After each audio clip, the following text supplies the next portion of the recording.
दोस्तों, नीलम ओझा Hindi UPSC tutorial में आपका स्वागत है।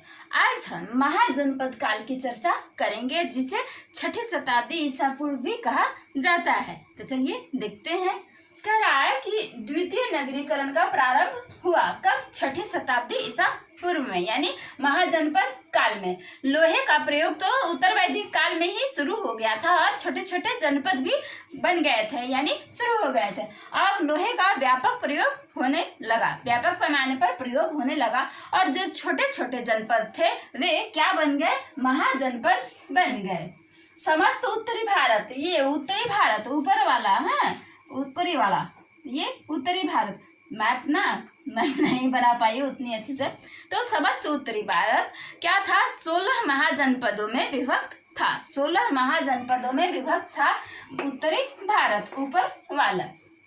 इनकी सूची बौद्ध ग्रंथ के अंगुत्तर निकाय में मिलती है। इनकी सूची यानी 16 महाजनपदों की सूची अंगुत्तर निकाय में मिलती है और जैन धर्म के भगवती सूत्र में मिलती है। जैन धर्म के भगवती सूत्र में और बौद्ध ग्रंथ के अंगुत्तर निकाय में 16 महाजनपदों की सूची मिलती है।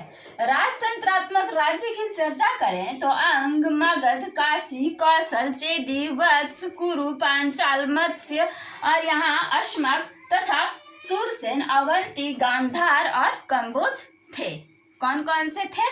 फिर एक बार देखेंगे। अंग, मगध, काशी, कौशल, चेदी, वत्स, कुरु, पांचाल, मत्स्य, अश्मक, सूरसेन, अवंती, गांधार और कंबोज थे। और गणतंत्रात्मक राज्य की चर्चा करें तो वज्जी और मल्ल दो थे। वज्जी और मल्ल दो थे गणतंत्रात्मक राज्य। इन 16 महाजनपदों में चार क्या थे? शक्तिशाली थे। कौन कौन से? मगध, कौशल, वत्स और अवंती। मगध, कौशल, वत्स और अवंती, ये चार क्या थे? थोड़े अधिक शक्तिशाली थे इन सभी के मुकाबले।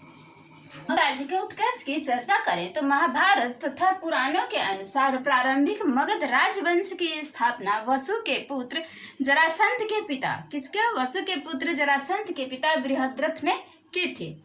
अनुमान है कि इस वंश का अंत ईसा पूर्व छठी शताब्दी में हो गया था। ईसा पूर्व छठी शताब्दी में इस वंश का अंत हो गया था।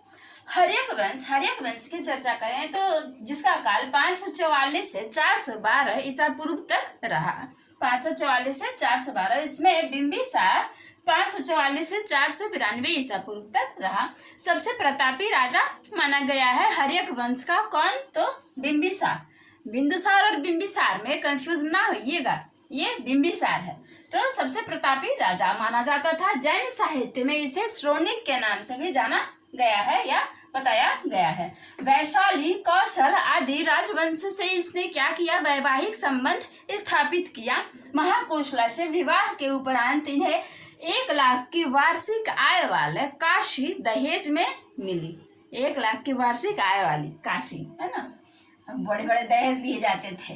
बुद्ध घोष के अनुसार बिंबिसार के साम्राज्य में 80,000 गांव थे। बिंबिसार के साम्राज्य में 80,000 गांव थे और यह एक कुशल राजा भी था, यह नीतिवेता भी था। इसकी हत्या किसने की? इसी के पुत्र अजात शत्रु ने। तो अब अजात शत्रु की चर्चा करते हैं। अजात शत्रु जो 492 से 460 ईसा पूर्व तक रहा या शासन किया, कुनिक भी कहा जाता था। ये श्रोणिक, बिंबिसार श्रोणिक और अजात शत्रु कुनिक। वैशाली के लिच्छवियों से इसने युद्ध किया तो इसने क्या प्रयोग किया? महाशिला कंटक तथा रथ मूसल प्रयोग किया। किसके युद्ध में? वैशाली के लिच्छवियों के साथ युद्ध में। राजगृह में एक मजबूत दुर्ग की स्थापना इसने करवाई। किसने? अजात शत्रु ने। अवंती पर विजय नहीं पा सका। अवंती के राजा के साथ भी इसके अच्छे संबंध नहीं थे, बट विजय नहीं पा सका। राजगृह में सप्तपर्णी गुफा में 483 ईसा पूर्व में प्रथम बौद्ध सभा का आयोजन किया गया इसी के काल में। ऐसा तो यह नहीं था, बौद्ध समर्थक नहीं था, बट बाद में हो गया था, जिसमें बुद्ध की शिक्षाओं का सुत्त पीटक तथा विनय पीटक में संकलन करवाया गया प्रथम सभा में। इसकी हत्या, बिंबिसार की हत्या अजात शत्रु ने की और अजात शत्रु की हत्या इसके ही पुत्र उदयन ने कर दी। तो हत्या किए जाए और गद्दी हासिल किए जाए। तो उदयन या उदयभद्र की चर्चा करें, जिसका काल 460 से 444 ईसा पूर्व माना जाता है। यह महावंश के अनुसार 16 वर्ष तक इसने राज्य किया। महावंश के अनुसार उदयन ने 16 वर्ष तक राज्य किया। पाटलिपुत्र नगर की इसने स्थापना करवाई गंगा और सोन नदी के संगम पर। जैन मतानुयायी था यह यानी उदयन जैन मतानुयायी था। बौद्ध ग्रंथ के अनुसार उदयन के बाद अनिरुद्ध मुंड नागदर्शक ने 412 ईसा पूर्व तक शासन किया। इन राजाओं ने शिशुनाग वंश की चर्चा करें तो इसकी स्थापना शिशुनाग वंश की स्थापना शिशुनाग ने ही की थी। यह बनारस का उपराजा था। जनता में असंतोष फैला हुआ था। अजातशत्रु की मृत्यु के बाद लगातार राजाओं ने जो राज्य किया तो और सभी के सभी पितृहंताए थे, तो उसके कारण जनता में असंतोष फैल गया था। इसके कारण शिशुनाग ने गद्दी हासिल कर लिया। शिशुनाग को गद्दी पर बैठाया गया। वज्र गणराज्य को अपने में मिलाने के लिए या उस पर नियंत्रण करने के लिए इसने वैशाली को दूसरी राजधानी बनाया। एक तो पाटलिपुत्र थी ही, उसके बाद इसने वैशाली को दूसरी राजधानी बनाया। कालाशोक इसका पुत्र था। इसके बाद इसी ने गद्दी संभाली। कालाशोक का काल 394 से 366 ईसा पूर्व तक माना जाता है। पुराणों में इसे काकवर्ण कहा गया है। शायद यह फेयर नहीं होगा, गोरे रंग का नहीं होगा, इसलिए काकवर्ण कहा गया है पुराणों में।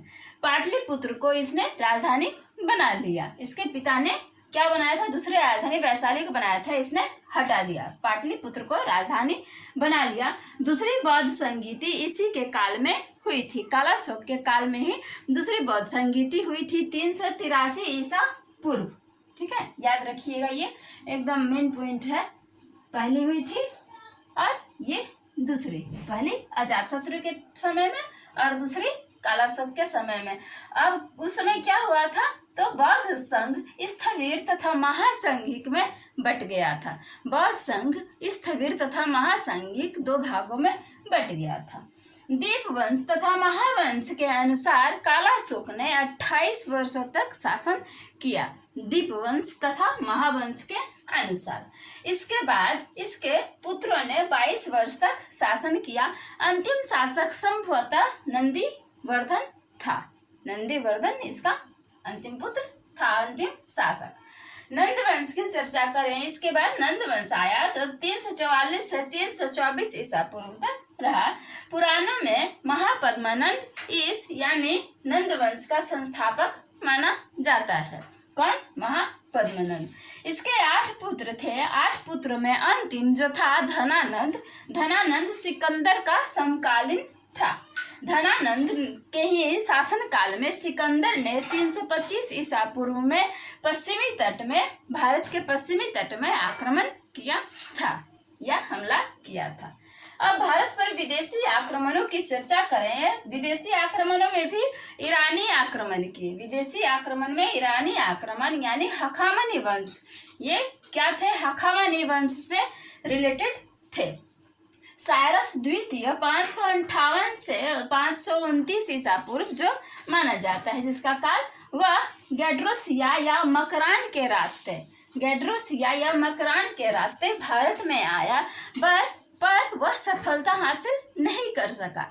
आने के बाद भी सफलता हासिल नहीं कर सका। उसके बाद यह आया दुष्ट धूर्त डेरियस प्रथम आया। यह 522 से 400 ईसा पूर्व 486 ईसा पूर्व इसका काल माना जाता है। 522 से 486 ईसा पूर्व के 3 शिलालेखों बहिस्तून जो 520 से 485 ईसा पूर्व, पार्सिपोलस 518 से 15 ईसा पूर्व और नक्शा रुस्तम के अनुसार या उसी के अनुसार गांधार तथा पता चलता है कि गांधार तथा पंजाब को इसने अपने अधीन कर लिया था। किसने? डेरियस प्रथम ने, यानी यह सफल हो गया था।